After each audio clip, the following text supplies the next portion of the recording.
네, 오늘 요한복음 10장 1절부터 15절까지 말씀으로 누가 양인가요? 라는 제목으로 하나님 말씀을 나누기 원합니다. 오늘 우리가 읽었던 이 요한복음 10장 말씀은요, 나는 선한 목자라 라는 말씀이 나와 있는 아주 유명한 그리고 수많은 크리스찬들이 사랑하는 그런 장이라고 할 수 있습니다. 선한 목자에 관련된 찬송도 많이 있죠. 오늘 우리 예배 후에 마칠 초청 찬송도 선한 목자에 대해서 나눌 건데요. 함께 부를 건데, J. 램지 마이클스라는 학자가 제가 이 말씀을 준비하면서 읽다가 이 요한복음 10장의 그 초점이 선한 목자에 있지 않다. 누가 그 선한 목자의 양인가? 거기에 대한 말씀이다. 이런 말을 써놓은 걸 보고 저는 개인적으로 좀 놀랐습니다. 잉? 이게 무슨 말이야? 여기 그 선한 목자란 말씀도 있고 양의 문이란 말씀도 있고 항상 그것이 저의 눈을 사로잡는 포커스였는데 누가 양인가가 초점이라는 거예요. 그래서 왜 그런가 하고 제가 봤더니 여러분 오늘 읽었던 요한복음 10장에 1절에 한번 보세요. 1절에 보시면 진실로 진실로 내가 너희에게 이르노니 할 때 이 너희, 이 너희가 누구죠? 이 너희가요 바로 그 앞절 41절 예수님께서 그들에게 이르시되 그들은 너희가 눈 멀었다면 너희에게 죄가 없으려니와 지금 너희가 우리는 본다 하고 말하므로 너희 죄가 남아있느니라. 너희에게 말하노니 이 너희는 바리새인들이었습니다.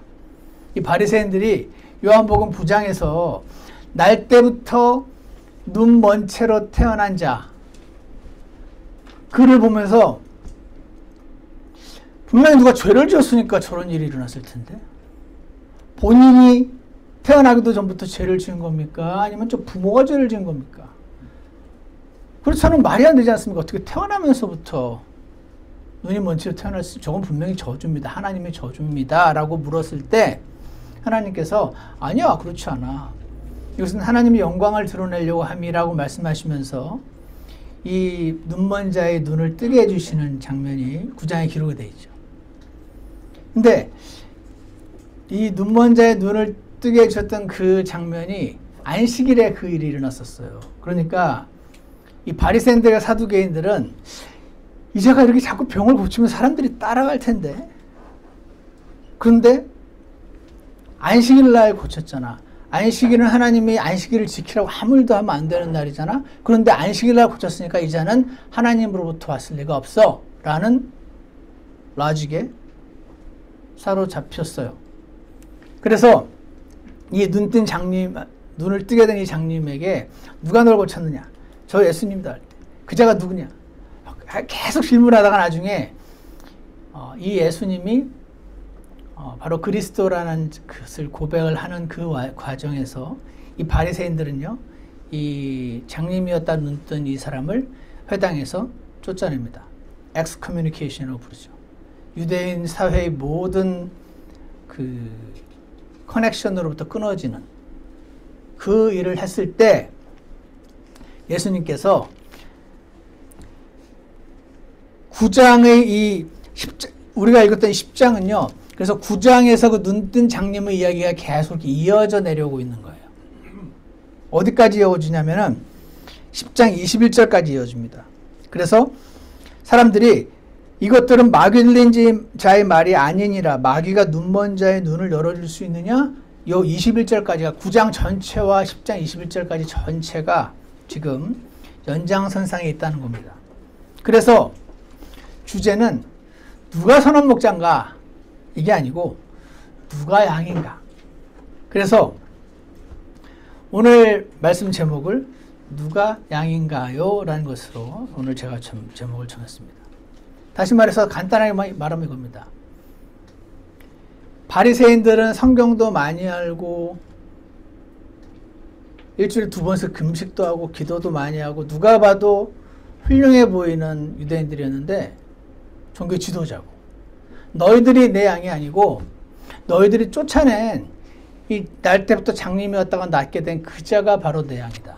왜냐면 양들은 목자의 음성을 알아들으니까.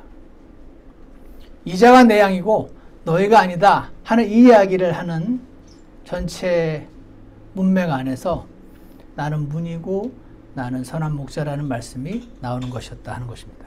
그래서요, 오늘 제가 이 말씀을 읽고 묵상하면서 나도 예수님이 찾고 계신, 기쁘게 받아들이시는 그 양으로 발견되고 싶다 하는 기도를 주님께 드렸습니다. 양은 어떤 사람들인가? 혹은 양은 어떤 사람들이어야 하나? 즉, 크리스찬은 어떤 사람들인가? 크리스찬은 어떤 사람들이어야 하나?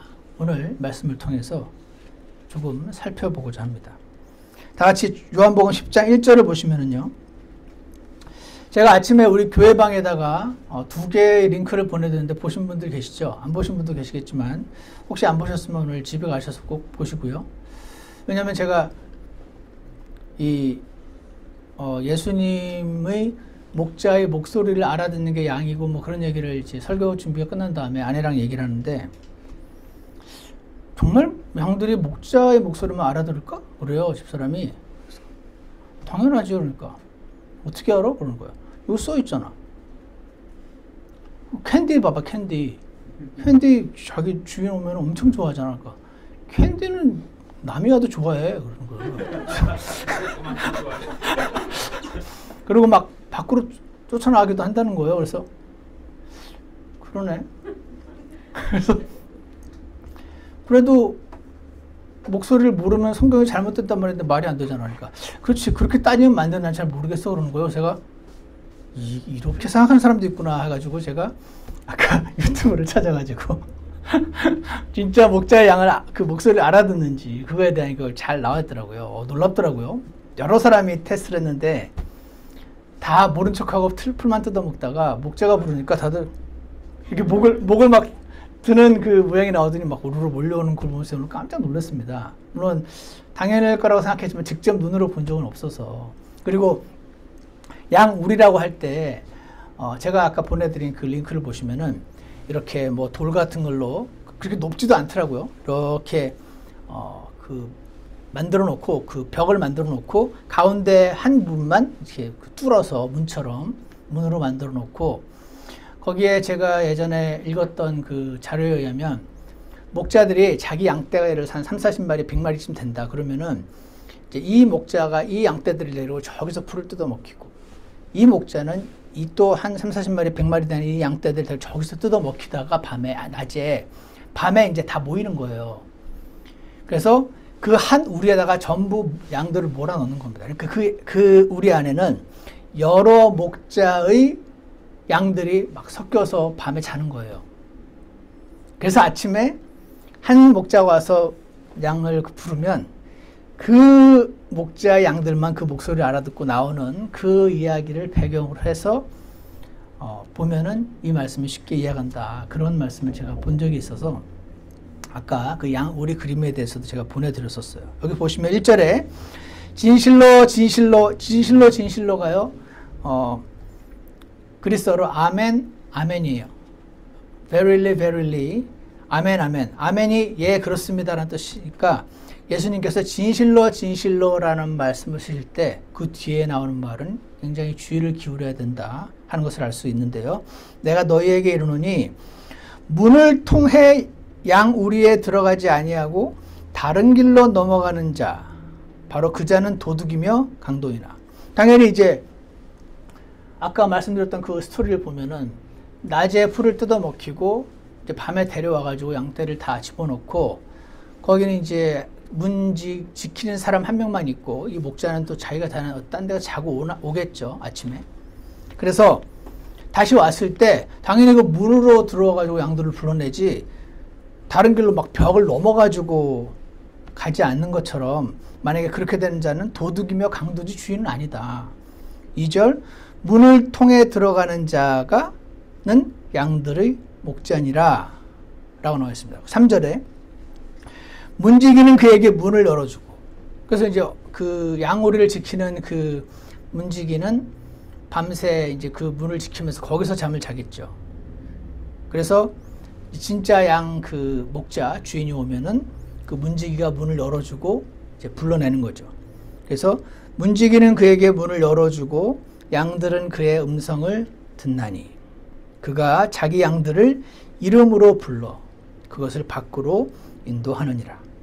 4절 그가 자기 양들을 내놓은 뒤에 그들 앞에 가면 아까 보내드렸던 그 유튜브에도 그 목자가 앞에 갑니다. 그럼 뒤에 막 쫙 따라가더라고요. 앞에 가면 양들이 그의 음성을 알므로 그를 따라오되 낯선 자들의 음성은 알지 못하므로 낯선 자를 따르려 하지 아니하고 도리어 그에게서 도망하느니라. 그래서 이 말씀이 지금 바리새인들한테 너희가 그들을 그 눈뜨게 된 그 장님을 쫓아냈잖아. 너희가 그러니까 목자가 아닌 거지. 그리고 너희가 쫓아낸 그 자가 너희 말을 따르지 않는 것은 그가 너희 양이 아니기 때문이지. 그 얘기를 해주시는 거예요. 6절 예수님께서 이 비유 지금 이 양 이야기는 비유입니다. 뭐를 설명해 주시기 위한 비유냐면 바리새인들아 너희가 쫓아낸 그 장님이 바로 내 양이고 그는 내 목소리를 알아두고 나를 받아들였으니까 내가 그의 목자다. 그 얘기를 하고 계신 건데 양과 목자 얘기를 하니까 그거는 늘 유목민들이 늘 경험하는 일이었으니까 그 말 자체만 이해가 가는 거죠. 양들이 있고 목자가 오고 밤에 우리에 넣어놨다가 아침에 데려가고 하는 그 내용은 알지만 이 얘기를 왜 하는지 이들이 못 알아듣고 있는 거예요. 그래서 예수님께서 이 비유를 그들에게 바리새인들에게 말씀하셨으나 그들은 그분께서 자기들에게 말씀하신 것들이 무엇인지 깨닫지 못하더라. 그가 장님에다 눈뜬 그 자가 내 양이고 너희가 아닌 거야 라는 말을 하시고 있는 거를 이 비유를 통해서 못 알아듣는 거예요.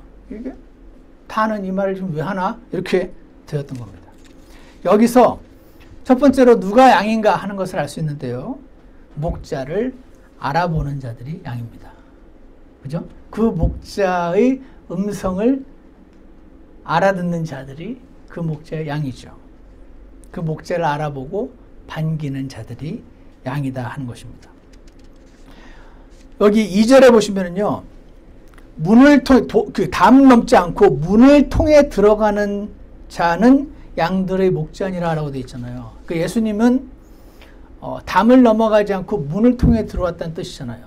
이것도 비유잖아요. 지금 뭐를 말하는 걸까요? 예수님이 He is a legitimate 법적으로 뭐라고 표현하죠? 법적으로 구약 성경에 예언된 그대로 오셨기 때문에 legitimate Messiah 법적으로 적법한 메시아다. 그 말을 나는 담 넘어오지 않고 문으로 통해 들어왔다라는 말씀을 하는 거예요. 그래서 어떻게 how legitimate 어떻게 적법한가? 예수님이 나는 문을 통해 왔잖아. 나는 적법한 메시아잖아. 어떻게 합니까? 첫 번째로 유대인의 메시아는요. 일단 유대인이어야 돼요. 두 번째 아브라함의 후손으로 온다고 성경에 기록이 되어 있으니까 예수님은 아브라함 후손이거든요. 적법하죠. 그리고 아브라함의 수많은 후손 중에서도 다윗의 후손으로 온다고 사무엘하 7장에 기록이 되어 있으니까 다윗의 후손인데 자신이 다윗의 후손임을 증명하고 있죠. 그리고 미가서 5장에 보면 베들레헴에서 그가 출생한다고 되어 있는데 예수님이 베들레헴에서 출생하셨으니까. 그리고 모세가요. 신명기 나중에 찾아보죠. 신명기 18장 15절에 모세가 내 형제들 중에 나와 같은 대언자 하나를 너희를 위하여 일으키리니 모세가 나중에 나와 같은 모세와 같은 대언자를 일으키리니 너희는 그의 말에 귀를 기울일지니라 라고 말씀을 했었거든요. 그래서 유대인들은 이 말씀 때문에 메시아는 모세와 뭔가 비슷한 면이 많은 그런 자다라는 것을 알고 있었습니다. 그래서 어떻게 예수님이 모세랑 뭐가 비슷하죠? 모세가 홍해의 물을 통과했던 것처럼 예수님도 갈릴리 바다를 통과하셨었고 모세가 병든 자를 낫게 했던 것처럼 나뭇가지를 던져서 낫게 했었죠. 예수님도 병든 자를 낫게 하셨고, 모세 그 다음에 이제 이사야서 35장에 보면은요, 이런 말씀이 나와 있어요. 그때 눈먼 자의 눈이 열리고 귀먹은 자의 귀가 열리며, 그때 다리 저는 자는 사슴같이 뛰고 말 못하는 자의 혀는 노래하리니 라는 말씀이 나와요. 그래서 그때가 되면, 메시아가 오시는 그때가 되면 눈먼 자의 눈이 열린다고 예언했었으니까 예수님이 오셔서 이 날 때부터 눈먼 자의 눈을 여신 거예요. 그래서 지금 말씀드린 것처럼 대략 훨씬 많지만 8가지만 봐도 예수님은 누가 봐도 편견을 가지지 않고 있는 그대로 사실을 보고자 하는 사람들이 아, 이분이 메시아 맞네 라고 알 수 있게 적법한 방식으로 오셨거든요. 그래서 나는 담으로 오지 않고 문을 통해 온 자다. 너희들은 못 알아본, 내가 이렇게 문을 통해서 왔는데도 못 알아보네? 누군가는 근데 알아보네? 그 알아보는 자가 내 양이야. 그렇게 말씀을 하신 겁니다. 그래서 아까 제가 서두에 언급했던 그 학자가 이렇게 설명합니다. Not shepherds, but sheep. 목자가 아니라 양. But sheep are being tested in this chapter. 이 챕터에서 양이 지금 테스트를 받고 있다. 누가 양인가? Not Jesus, but his hearers are on trial. 예수님이 지금 법정에서 트라이얼을 받고 있는 게 아니고 그 말씀을 듣는 자들이 지금 법정에서 on trial이다. The man born blind, 날 때부터 눈 멀었던 그 자가 proved himself, 증명을 했대요. 뭘 증명했습니까? One of God's flock, 하나님의 양떼의 하나라는 사실을 그 눈먼 자가 증명했대요. 어떻게? By trusting in Jesus. 예수님을 믿음으로써. 그래서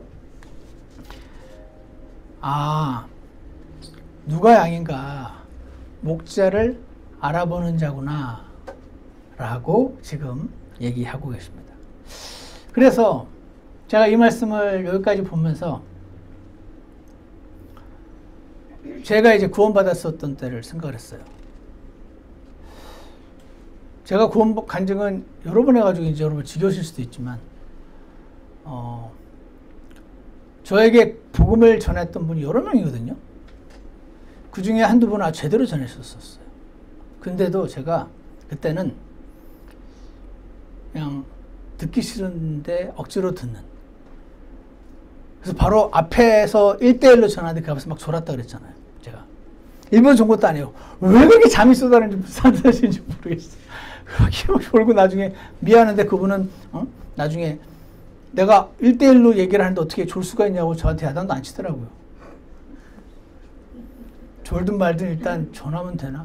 제가 혼자 그런 생각했는데 야단 안 치니까 좀 고맙기도 하고 미안하기도 하고 그러다가 어느 날 IMF가 터지고 나서 한 사람이 저에게, 저희 회사 동료였지만 예수님의 음성을 들려줬을 때 그때 제가 알아들은 거죠. 그래서 제가 그 생각을 해보는 겁니다. 목자의 목소리를 알아듣는 게 양이다. 그렇지. 그 말은 맞지. 근데 나는 그 전까지는 예수님 목소리 못 알아들었었는데 왜 그때는 알아들었을까? 뭐지 이유가? 그런 생각이 들었었습니다. 그러다가 두 번째로요. 이제 그 다음 이야기가 나오는데 요한복음 10장 11절을 보세요. 11절에 나는 선한 목자니라 선한 목자는 양들을 위해 자기 생명을 주거니와. 선한 목자는요. 양들을 위해서 생명을 내어놓는다고 하시는 거죠. 진짜 그러지 않겠습니까? 목자가 양들을 치는데 싹군, 하이어링, 그러니까 고용된 월급쟁이면 무서운 동물이 나타나면 일단 나부터 살아야 되잖아요. 근데 이 양이 자기 거면 무서운 동물과 맞서 싸워서 양을 지키려고 하지 않겠습니까? 그래서 선한 목자는 자기 양들을 위해 자기 생명을 주거니와 14절에도 나는 선한 목자라 내 양들을 알고 내 양들도 나를 아노라. 15절 아버지께서 나를 알듯이 나도 아버지를 아노니 나는 양들을 위해 내 생명을 내놓느니라 라는 말이 나옵니다. 여기 아버지께서 나를 알듯이 나도 아버지를 아노니 양들을 위해 생명을 이 말은 뭐냐면 양들을 위해 생명을 내어놓는 건 내 뜻일 뿐이 아니라 아버지의 뜻이기도 하다는 뜻이죠. 그러니까 아버지께서 알듯이 나도 아버지를 아니까 아버지의 뜻과 내 뜻 모두가 양들을 위해서 내 생명을 내어놓는다라고 지금 말씀을 하시는 겁니다. 그래서 두 번째 누가 양이냐면요. 목자의 희생이 나를 위한 것이었음을 받아들인 자들이 목자의 희생이 바로 나를 위해서 희생하신 것임을 받아들인 자들이 양이다 하는 것입니다. 아침부터 제가 약간 더러운 소리를 해야 되는데 여러분 비위가 약하신 분들 조금 이해해 주시고요. 저도 개인적으로 매우 싫어하는 그 벌레가 있는데 구더기 아주 싫어합니다. 특히 뻐세식 사장실에 있는 구더기는 아주 그렇습니다. 좀. 이게 이제 파리가 알을 깐 거죠. 파리가 알을 까서 부화한 게 구더기잖아요. 걔네들이 크면 파리가 된 거겠죠. 그 구더기가 퍼세식 화장실 그 밑에 쳐다보기도 좀 괴로운 거기에 많이 있잖아요. 근데 그 중에는 좀 깨끗한 위치에 놓여 있는 아이가 있겠죠. 그 중에는 가장 더러운 그것 위에 놓여 있는 구더기가 있겠죠. 그때 구더기들끼리 서로 자신이 깨끗하다고 말하는 겁니다. 너는 정말 내가 봐도 너무 더러운 구더기야. 나 봐, 나는 깨끗하잖아. 하고 막 서로 싸운다면 그때 그것을 보고 계신 그리고 여러분이 그 말을 알아듣는다면 사람들은 뭐라고 반응을 하겠습니까? 야, 너나 쟤나 구더기가 다 구더기지. 깨끗한 구더기가 어딨어. 그냥 사람 입장에서는요. 저게 구더기라는 이유만으로 쳐다보기도 힘들어지는 겁니다. 조금 더 깨끗하고 나는 정말 완벽하게 깨끗해. 하나도 안 묻었잖아. 너는 정말 와 어떻게 이렇게 온 몸이 다 칠감이 될 수가 있어? 서로 너는 정말 너무 심한 구더기라고 그러고 나는 정말 너무 깨끗한 구더기라고 저들끼리는 열심히 싸울지 모르나 사람이 보기에는 쳐다보기도 힘든 몇몇 자매님들은 식사 시간에 얘기하면 화를 내는 깨끗한 구더기 얘기를 하는데도 그런 게 구더기 아니겠습니까? 예전에 어떤 목사님이 이 구더기를 가지고 예를 드시는 걸 제가 들으면서 참 더럽지만 적절한 예다라고 생각을 한 적이 있었는데 왜냐면요. 욥기 15장에 15절에 이런 말씀이 있습니다. 보라 그분께서는 자신의 성도들을 신뢰하지 아니하시나니 하나님은요 자신의 성도들을 신뢰하지 않으신대요. 왜? 어떤 존재 아니까. 저가 아무리 열심히 하나님을 사랑한다고 고백해도 언제든지 배신할 수 있는 존재인지도 아시고 나름 열심히 노력하고 사람들끼리는 막 정말 법 없어도 살 사람이라고 너무 거룩하다 그러고 어떻게 하루에 몇 시간씩 기도를 할 수 있냐고 막 서로 칭찬할지 모르지만 하나님은 그들의 속을 아시니까 그분께서는 자신의 성도들을 신뢰하지 아니하시나니 참으로 하늘들이라도 그분의 눈앞에서 깨끗하지 아니하거든. 우리 눈에 이 가을 하늘 너무 깨끗하고 청명한 저 하늘이 하늘들이라도 그분의 눈앞에서는 깨끗하지가 아니하거든. 하물며 불법을 물 마시듯 하는 사람이야. 얼마나 더 가증하고 더럽겠느냐. 라는 말씀이 나와 있는 겁니다. 불법을 물 마시듯 하는데 어떤 사람은 정말 배 터지게 불법을 물 마시듯이 마시고 어떤 사람은 좀 덜 마시지만 아까 덜 깨끗한 구더기, 더 더러운 구더기가 큰 의미가 없는 것처럼 그렇다라는 말씀이 지금 욥기 15장에 나와 있는 거죠. 저에게 복음을 전해줬던 사람이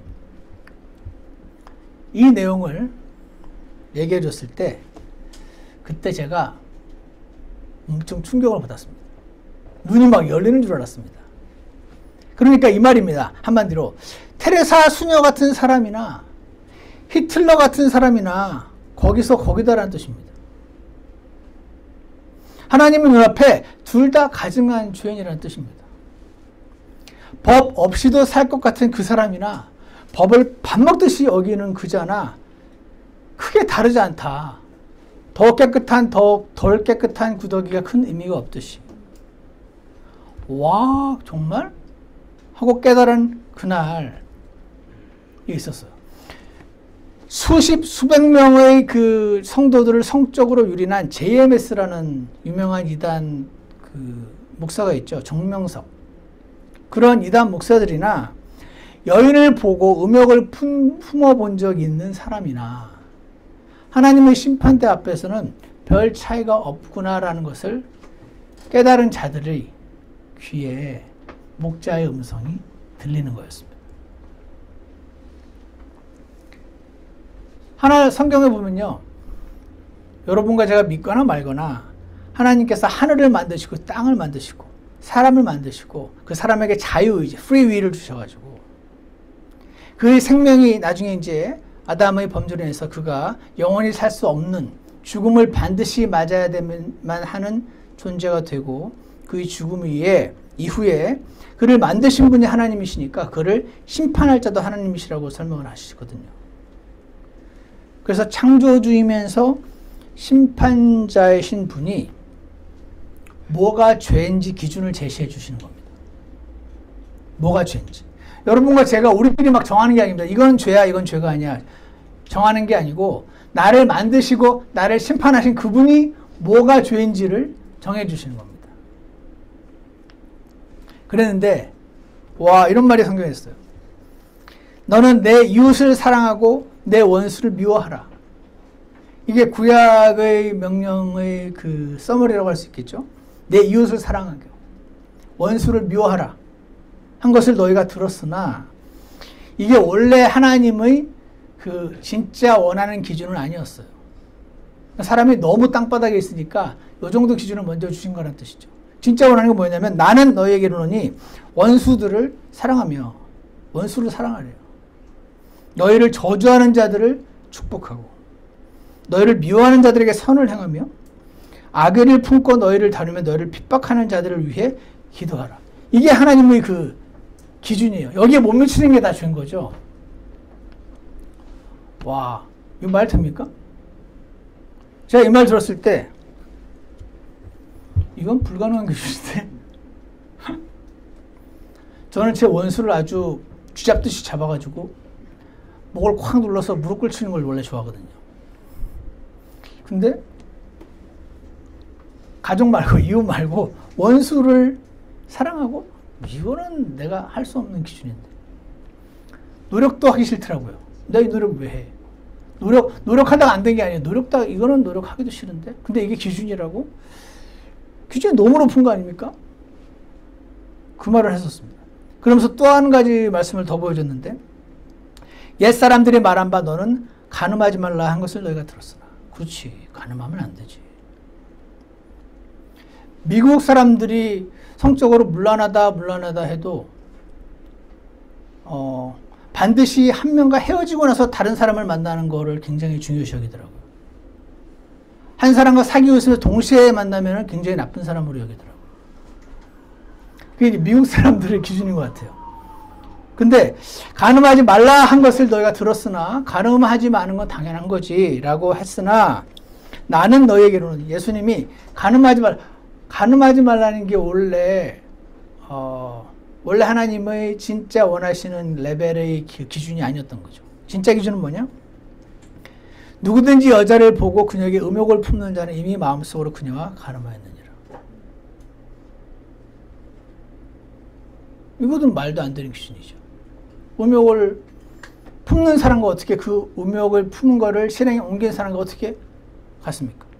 내가 저 사람을 미워한 사람과 미워가지고 그 사람을 괴롭히고 죽음에 넘긴 사람은 다르지. 우리 기준은 다르죠. 우리는 마음을 볼 수가 없으니까 우리 기준은 달라요. 근데 우리가 이 세상을 만들고 우리가 사람을 만났으면 우리 기준으로 심판하면 되겠죠. 제 기준에는 이거는 죄가 아니에요. 제 기준을 제가 만들었으면 이거 이렇게 기준 안 하죠. 그런데 이건 제 소관이 아닌 거죠. 하나님이 세상을 만드시고 하나님이 나를 만드셨으니까. 그래서 제가 이 하나님의 기준을 들은 날 기준이 심하게 높은데 이게 기준이라면 나는 이 기준을 도저히 맞출 자신도 없고 원함도 없는데 하고 깨달았습니다. 제가 이 말을 저는 일단 남의 말을 일단 드러나보자. 네가 도대체 무슨 말을 하고 싶은데 드러나보자라고 생각을 많이 했었거든요. 그래서 나는 하나님도 안 믿고 나는 성경도 안 믿고 나는 지옥도 안 믿고 아무것도 안 믿지만 도대체 당신이 나한테 하고 싶은 얘기가 뭔지 일단 드러나봅시다 하고 들었어요. 들으니까 결국 이 얘기더라고요. 아, 그러니까 내가 생각하기에 그게 좋건 말건 맞다고 생각되건 안 되건 최소한 하여튼 그 책에, 그 성경책에는 그렇게 써있네요. 하나님의 기준이라는 게, 와, 말도 안 되게 높은데요, 내가 보기엔. 그랬을 때, 로마서 3장 10절에서, 그래서 하나님이 이렇게 말씀하신다는 거죠. 의로운 자는 없나니 단 한 사람도 없으며. 와, 그렇겠네. 그렇게, 이해가 가더라고. 그렇겠네. 이런 기준이면 아무도 없지. 이런 기준은 아무도 없죠. 누가 이런 기준에 맞출 수 있는 사람이 있습니까? 깨닫는 자도 없고 하나님을 찾는 자도 없으며 그들이 다 길에서 벗어나.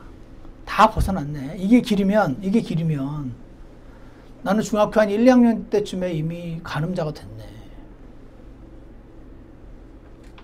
다 길에서 벗어나 함께 무익하게 되고 이제 함께 서로 너는 정말 나쁜 놈이라고 그러고 저 정치인은 정말 나쁜 사람이라고 말하고 서로가 서로끼리 비교하면서 난 저렇게는 안 살아 하고 서로가 서로를 비교하면서 상대평가에 익숙한 우리에게 하나님이 다 길에서 벗어나 다 함께 무익하게 되고 선을 행하는 자가 없나니 선을 행하는 자가 왜 없어? 테레사 수녀는 제가 알고 있는 훌륭한 사람 두 사람이 그 두 사람이었어요. 하나는 테레사 수녀, 하나는 슈바이처.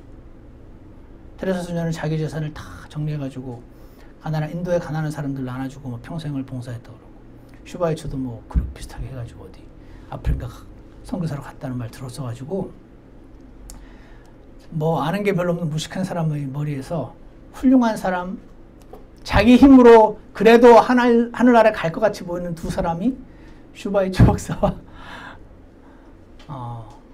그 테레사 수녀였는데 이 기준이 오니까 제 기준에서는 이 사람은 와 넘사벽인데 넘을 수 없는 사람들이었는데 하나님 기준이 오고 나니까 저 사람이나 살인마나 크게 다를 바 없네. JMS나 마음으로 음욕을 품는 자나 크게 다를 바가 없단 말이네. 와 이건 너무나 충격이었습니다. 이거를 내가 믿을 것인가 말 것인가는 그 뒤에 문제입니다. 일단 이렇게 얘기하고 있구나 성경에는. 그거를 본 겁니다. 그래서 로마서 3장 23절에서 모든 사람이 죄를 지어. 그 기준이면 죄를 지은 거 맞네. 하나님의 영광에 이르지 못하다니. 다시 말해서 너는 너무 더러운 구더기고 나는 너무 깨끗한 구더기고 이 정도면 법 없이도 살 구더기고 너는 정말 너무 심한 구더기고 라고 서로가 서로를 비교하던 자들이 하나님의 눈에 자신이 구더기라는 사실을 깨닫게 되는 그 순간 목자가 이런 나를 살리려고 자기 생명을 내놓았다는 그 말이 달콤한 말로 귀에 들어오게 되는 그날이 있었던 겁니다. 그래서 이사야서 53장 6절에 우리는 다 양 같아서 길을 잃고 각각 자기 길로 갔거늘 주께서는 우리 모두의 불법을 그에게 담당시키셨도다. 이렇게 했습니다.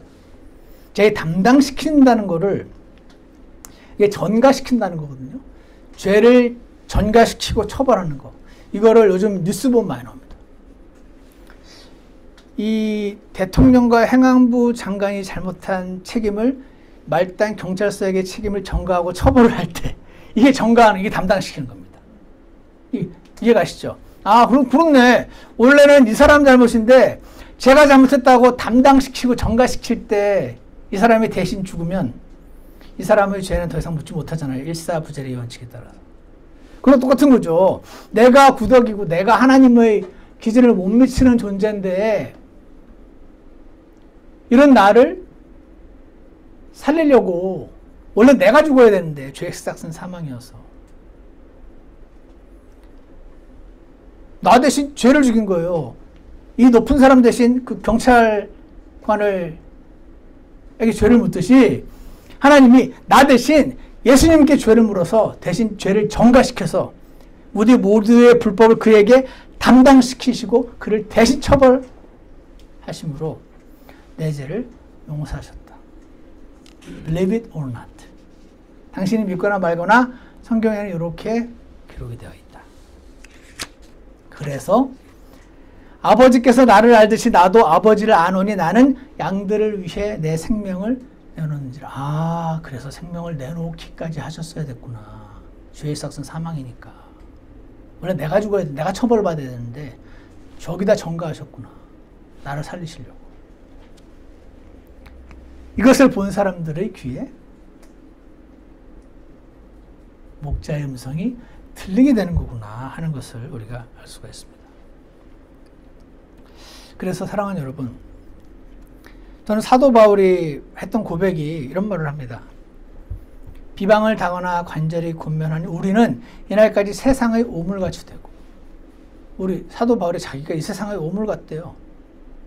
모든 것이 찌꺼기가 되었노라. 사도 바울이 자기가 의로운 사람인 줄 알았거든요. 아, 보니까 주변 사람들이 너무 하나님의 율법을 안 지키는 거죠. 그래서 쫓아다니면서 율법 지켜야 한다고 말하고, 이런 그런 거 있거든요. 자신이 한 번도 태어나서 할로윈 파티에 참여해보고 싶은 마음조차 가져본 적이 없는 거룩한 그리스도인들은 누군가 거기에 참여했다는 것 자체만으로 이해가 안 됩니다. 놀러가서 죽은 거 아니냐는 말도 나오고.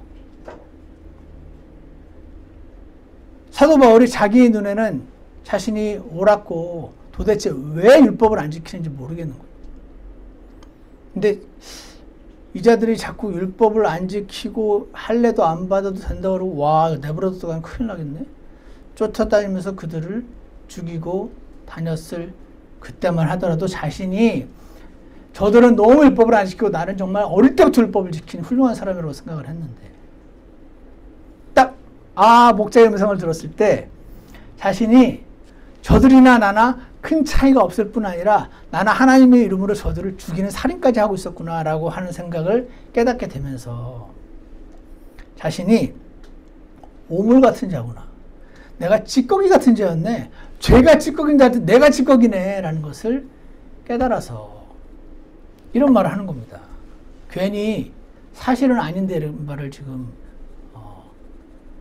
허울 좋게 하고 있는 것이 아니고 하나님의 기준으로 자신을 봤더니 자신이 찌꺼기고 오물 같다라는 겁니다. 디모데전서 1장 15절. 이것은 신실한 말이요 온전히 받아들이기에 합당한 말이니 곧 그리스도 예수님께서 죄인들을 구원하시려고 세상에 오셨다는 말이로다. 죄인들 중에 내가 우두머리니라. 하나님의 기준을 보게 된 사람이 내가 죄인들 중에 우두머리인데 나를 구해주시려고 오신 거였네? 라고 목자의 음성이 들리게 되었던 거죠. 그래서 이 사실은요, 그냥 성경에 기록되어 있는 내용입니다. 이 사실을 믿을 수도 있고 안 믿을 수도 있습니다. 근데 믿거나 말거나 이 선한 목자는 양들을 위해서 생명을 내어 놓으셨어요. 이 생명을 내어놓은 것이 바로 나를 위한 거였구나 라고 하나님 말씀을 통해서 받아들인 자들에게 영원한 생명이 임하게 됩니다.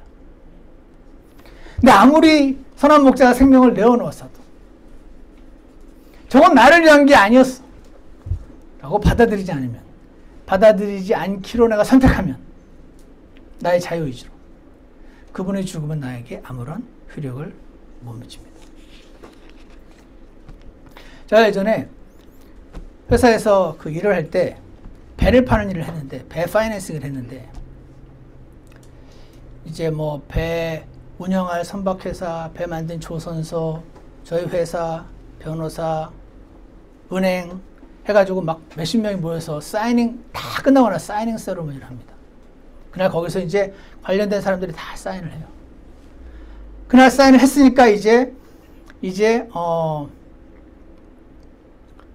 이 배는 이 그 운영하는 선박회사가 운영해도 되는 그 사람 한마디로 그 사람 거인 셈이 되는 거거든요. 그런데 뭐가 있냐면은 아무리 그날 다 사인을 했어도 3개월 뒤에 이 선박을 운영하는 사람의 첫 번째 돈을 그 모기지 페이먼트처럼 첫 번째 페이먼트를 안 하면 아무리 사이닝 세러머니가 다 했어도 이 모든 계약이 무효가 돼요. 그렇게 계약서에 적혀 있어요. 그래서 저희는 어떻게 표현하냐면 사이닝 데이트이 있고 effective date이 있다 이렇게 불러요. 그렇게 아예 계약서에 적혀 있어요. 사이닝 데이트 다 관계자들 모두 다 사인을 한 날이 있고 그 3개월 뒤에 그 배를 몬 사람이 이제 페이를 해가지고 이 계약 전체가 effective가 되는 날이 있어요. 그래서 저희는 알거든요. 사이닝 데이트과 effective date. 그런데 이 구원이 너무 비슷해요. 예수님께서 양들을 위해서 자신의 생명을 내어놓은 그날 예수님이 사인을 하신 거죠, 한마디로. 아무리 했어도 내가 그거를 카운터 사인을 해야 내 거가 되는 거지. 아무리 여기서 다 해놔도 내가 사인을 안 하면 이 계약이 이펙티브, 발효가 되지 않는 것처럼. 예수님이 내놓으신 생명이 바로 나를 위한 것이었구나라고 감사합니다. 저를 위해서 대신 죽으셔서 감사합니다. 당신의 죽음은 나를 위한 것이었습니다. 라고 마음으로 믿고 입으로 고백할 때 그때가 이펙티브 데이시 되는 거죠. 그래서 오늘 이 말씀을 듣는 분들 가운데 아직 잘 모르시는 분들은 이렇게 하시면 됩니다. 예수님, 저를 위해서 대신 죽어주신 거 믿겠습니다. 당신을 저의 구주로 받아들이겠습니다. 저를 위해서 대신 죽어주셔서 감사합니다. 라고 고백하면 이펙티브가 이루어져서 하나님 입장에서 다 끝내놓으셨거든요. 모든 걸 다 끝내놓으셨어요.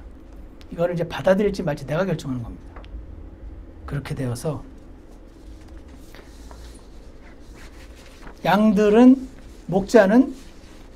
목자의 희생이 나를 위한 것이었음을 받아들인 자들이 바로 양이 된다 하는 것을 꼭 기억하시고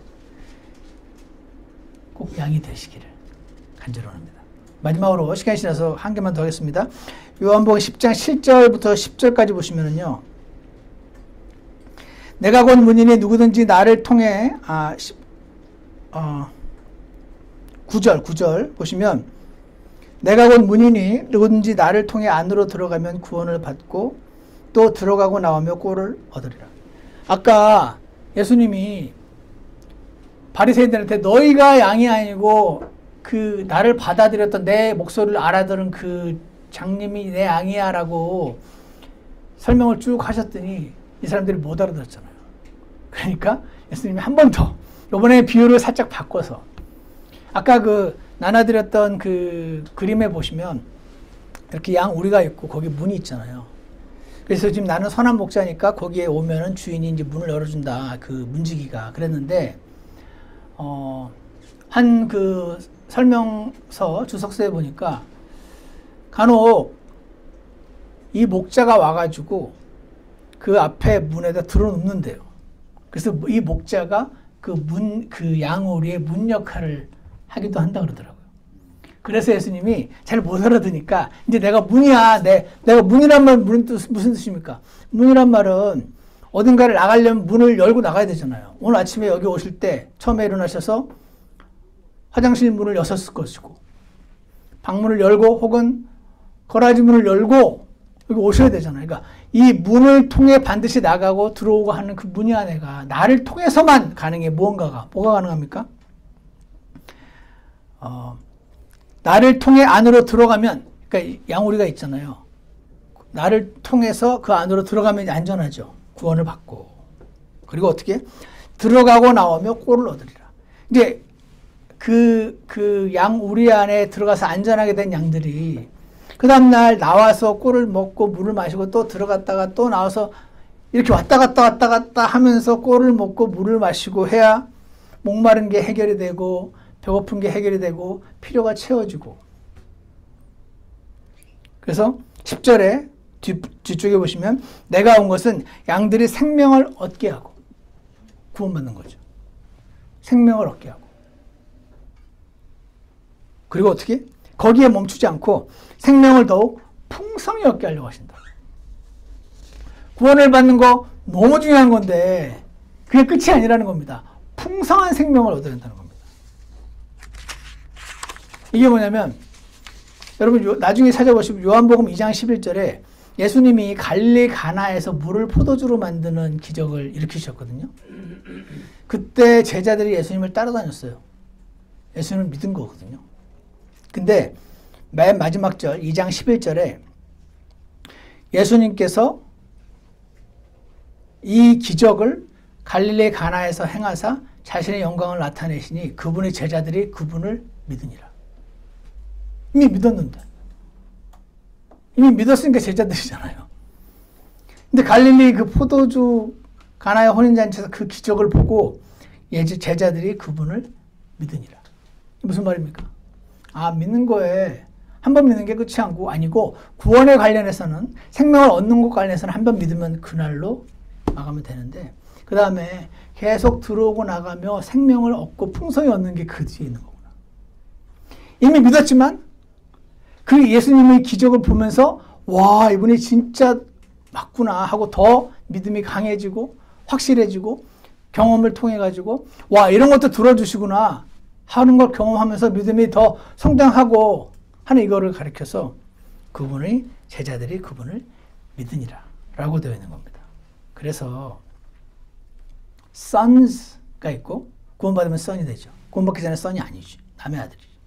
구원받으면 sons가 되고 그 다음에 날마다 오고 가며 생명을 풍성히 얻을 때 미국 사람 표현으로 sons indeed 진짜 아들 혹은 진짜 아들다운 아들. 그러니까 아들이 있고 아들다운 아들이 있는 거예요.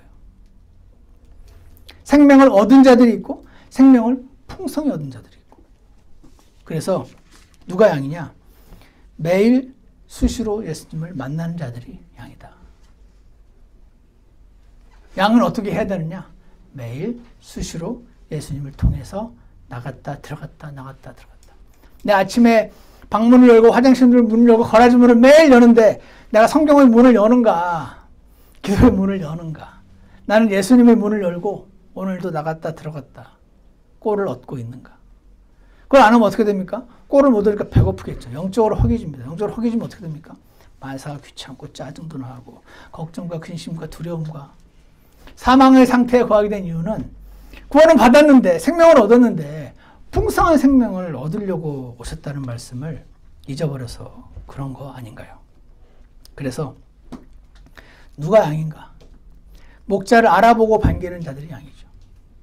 여러분 목자를 알아보고 반기신 적이 있었으면 축하드립니다. 생각해보시면 왜 반겼지? 누구는 안 반기지? 자기가 저 목자의 죽음이 꼭 필요한 존재임을 보게 된 자들이 반기게 되는 것이구나. 그래서 하나님께서 우리의 눈을 열어주셔서 우리 사랑하는 가족들의 눈을 열어주셔서 자신의 예수님이 그러셨잖아요. 병든 자에게는 온전한 자에게는 의사가 필요 없지만 병든 자에게는 필요하다고. 자신이 지금 건강한 자가 아니고 병든 자임을 깨닫게 해주시라고. 그렇게 우리가 기도하기를 원합니다. 목자를 알아보고 목자의 희생이 나를 위한 것이었음을 받아들인 자들은 매일 수시로 예수를 만나서 하나님의 생명을 더욱 풍성히 얻기를 간절히 원합니다. 기도하겠습니다. 선하신 하나님 아버지 감사합니다. 누가 양인지, 자신이 왜 선한 목자이신지, 왜 도대체 생명을 내어놓으셨는지, 자신들이 참된 리더라고 생각하면서 목자가 필요한 존재임을 몰랐던 바리새인들은 귀가 너무 닫혀 있어서 예수님을 알아볼 수 없었음을 이 시간 다시 한번 기억합니다. 선하신 하나님, 저희들을 찾아와 주시고 저희 귀를 열으시고 눈을 여셔서 선한 목자이신 주 예수님이 우리에게 필요한 자들임을 알게 해주셨던 것을 기억하며 주님 앞에 감사합니다. 주님, 더 많은 사람들이 알 수 있게 저희를 도구로 사용해 주시고, 그리고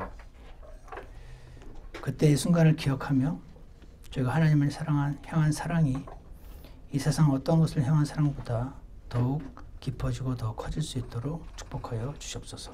예수님 이름으로 기도드렸습니다. 아멘. 다 같이 찬송가 434장 함께 부르시겠습니다.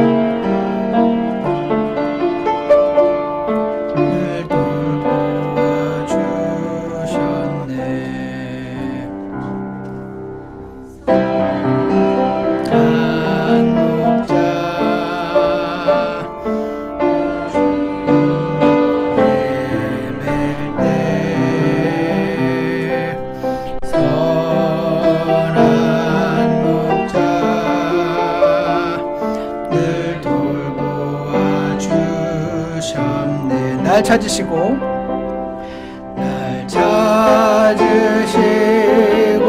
힘센 팔로 인도해 주신 주님,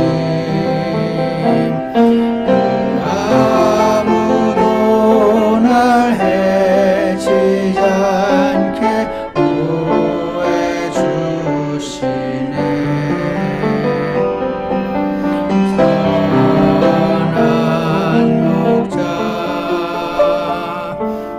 주님이 되시네.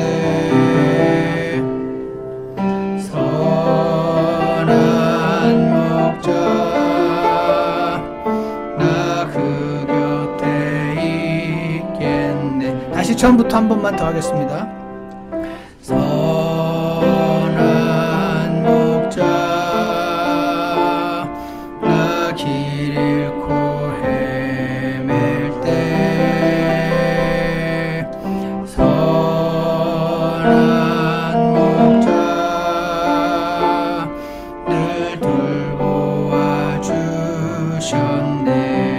선한 목자, 선한 목자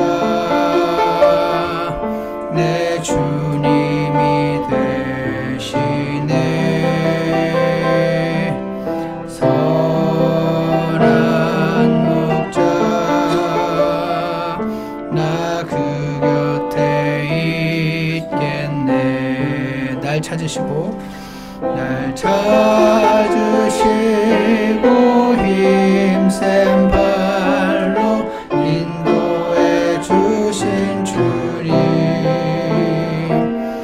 그 아무도 날 해치지 않게 보호해 주시네. 선한 목자 내 주님이 되시네. 내 주님이 되시네. 선한 목자 나 그 곁에 있겠네. 아멘. 사랑하는 하나님 아버지, 날 찾으시고 힘센 팔로 인도해 주셨던 그 주님이 오늘도 우리를 인도하고 계시고, 그 문을 통하여 들어오고 나오며 꼴을 얻고 더 풍성히 얻으라고 말씀하시는 것을 이 시간 다시 한번 기억합니다. 주님, 저희들을 목자로서 찾아와 주셔서 감사드리고, 저희들이 양으로 발견될 수 있게 도와준 것 감사드리고, 그리고 생명을 더욱 풍성히 얻는 그런 양들로 주님 앞에 또 발견될 수 있도록 저희 모두를 축복하여 주시옵소서. 예수님 이름으로 기도드렸습니다. 아멘. 예배 마치겠습니다.